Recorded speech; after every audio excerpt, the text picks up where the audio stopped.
So let's talk about something that's a little bit buzzy, Matt, because I want to say my piece, and I know you have opinions on this too. I just want to say, because we'll clip this up separately later. If you're watching this as a clip, we just did 45 minutes breaking down the victory in Staten Island at the Amazon facility, talking about the Starbucks union and some of the ups and downs that they've been facing there. Just because I think that a lot of people want to front load this stuff because it's buzzy, it's kind of social media stuff. Right. And I think that that's a big mistake, and we're going to criticize some of that mentality here. But I also don't think that it's unimportant. And what we're talking about right now is AOC and her relationship with the successful campaign in Staten Island.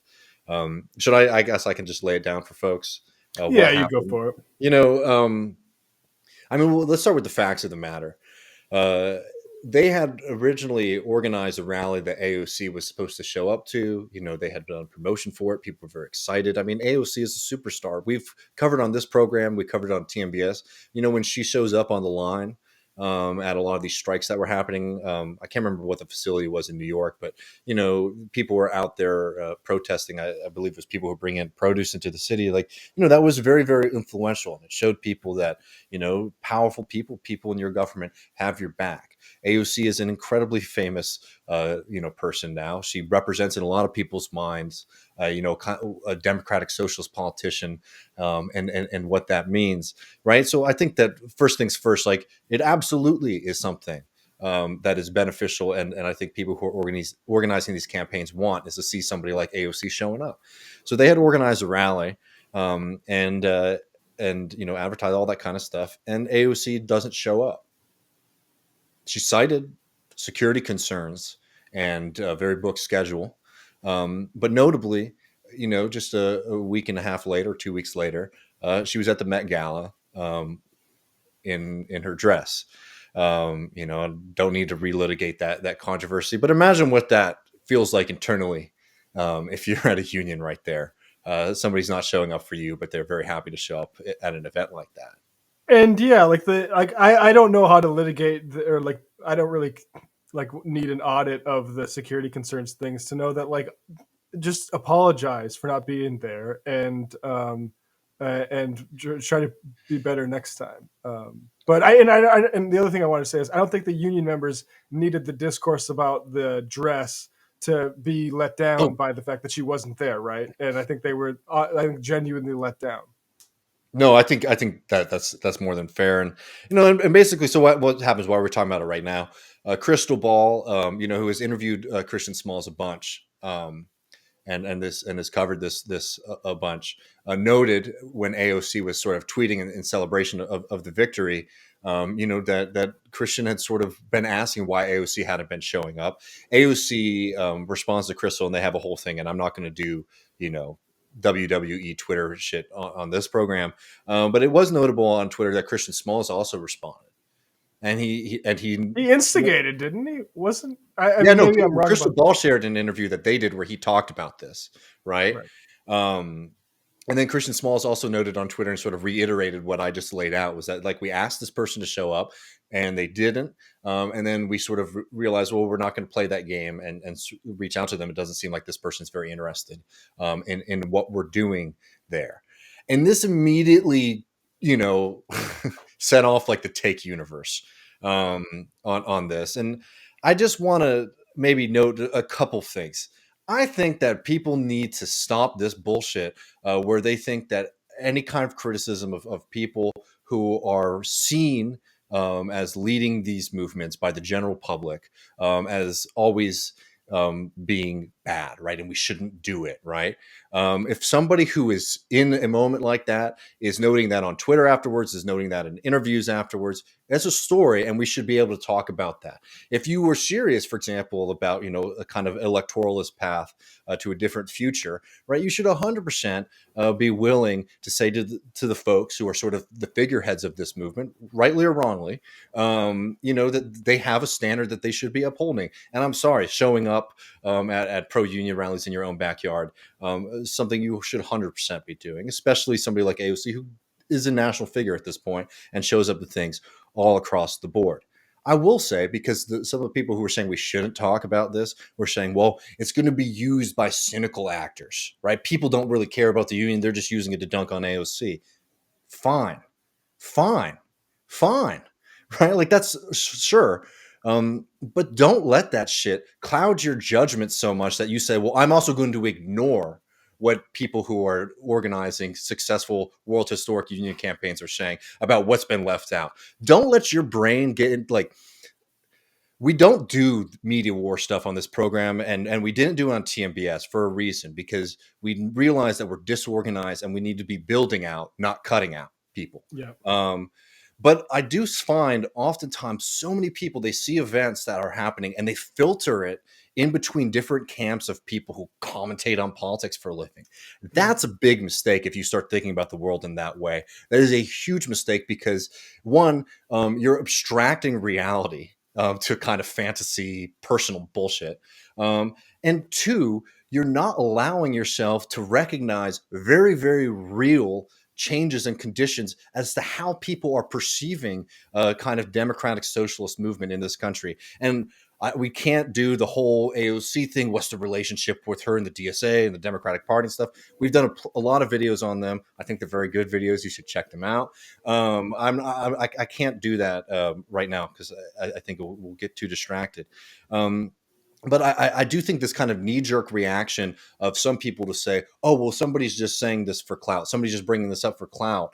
That's the other side. That's like the other side of the equation, right? If they're doing something for clout, and then you're saying we're not going to listen to somebody speaking truth about what happened to them because we don't want our media opponents to get a win, right? And I'll just say I don't view Crystal Ball as a media opponent at all. I like her work for the most part. Some disagreements here and there, but anyway, like you are falling into like a big kind of analytical trap. And I want to hear what you want to say, Matt. I also wanted to know, because that was so buzzy that people also didn't pay attention to anything Christian Smalls was saying in that moment. It was all about Crystal Ball versus AOC, and then also what he said afterwards. We'll play a clip of him in a second, but I want to hear your thoughts, Matt. I mean, that's the thing, is like people are asking in the chat, like, what does her showing up get us? The fundamental point is what the union said themselves, and like we said, we'll get to what Christian is actually saying. But they had an issue with it, and they brought it to. They had a grievance with AOC, and frankly, this is the good type of grievances and the type of like back and forth tension that we want to see between politicians, right? And who gives a flying fuck if people in media are incentivized that you disagree with, right? Like, just to broadly categorize that group, right? Several months ago, a lot of those folks were telling the Chicago teachers that they were too fear-mongered because they were worried about like a COVID spike in Chicago, right? That's the bad thing that they were doing. Like criticize them for when they do stuff like that.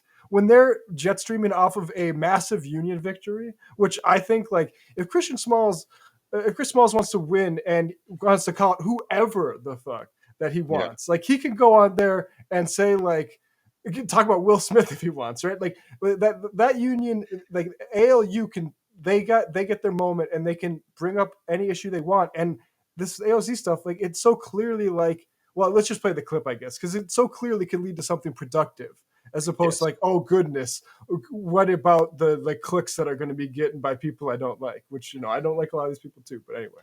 No. I mean, let's play this clip, because I also think, this is what he's saying, and I think you should listen to it because, despite all the kind of freak out about this stuff, I think his position is actually quite reasonable. Yeah. Across the board. This is him on CNN. Do you feel that the Democratic Party is still the party of working people? I want to believe that. They claim to be. They definitely joined other campaigns. I seen it myself. I was down in Bessemer last year. I seen how the Democrats supported, their campaign. I wish we would have had the same, but unfortunately that wasn't the case up here. Why do you think that was? I just think that a lot of people didn't believe in us. They didn't believe that we would make it this far. They didn't believe in what we had with the grassroots worker-led movement. They thought from the beginning that we should be joining up with a more established union. And I think they just wrote us off. They didn't expect us to actually get to an election and actually win. And have you heard from any Democratic leaders here in Washington, people at the White House or members of Congress who've championed workers' rights? Alexandria Ocasio-Cortez, for example? No, I haven't. Unfortunately, not yet. They can still redeem themselves. Once again, this is a marathon, not a sprint. But I'm hoping that they'll come around and do a lot more than what they've done in the past 11 months. Now that we are officially victorious, it's definitely the time for them to get involved and help these workers and put together some laws or pass the PRO Act to help us organize and continue moving forward. Yeah. I mean, that's it. I mean, that's perfect, right? Despite a lot of people, again, I don't want to get too heated about this, but spending their time treating. Frankly, I just want to say, not trusting the organizers with this whole thing, right? Like they're being used as a tool for these nefarious content creators, and I honestly think the sum total of the effect is the people that consume the content you're so worried about are going to have a better message about how it's good to be stridently pro-union and politicians should show up to protest and stuff like that, and pass the PRO Act, right? There are Democrats saying that, not the ones that need to be saying it, but people just need to take a little bit of chill. And Christopher Hitchens, we haven't quoted him on the show in a while. There's no light without heat, and this is a good kind of heat that can create a good kind of light. So let's just let it ride a little bit. And I mean, again, what he says there is very, very reasonable. He didn't burn bridges. He said, "Come and join us." He said, "I think they were wrong, but they didn't believe in us. We won. So show up now and support us in this next step." Right, the door's open. I mean, I love the line. This is a marathon. This is a marathon, not a sprint. Right, the door is wide open there.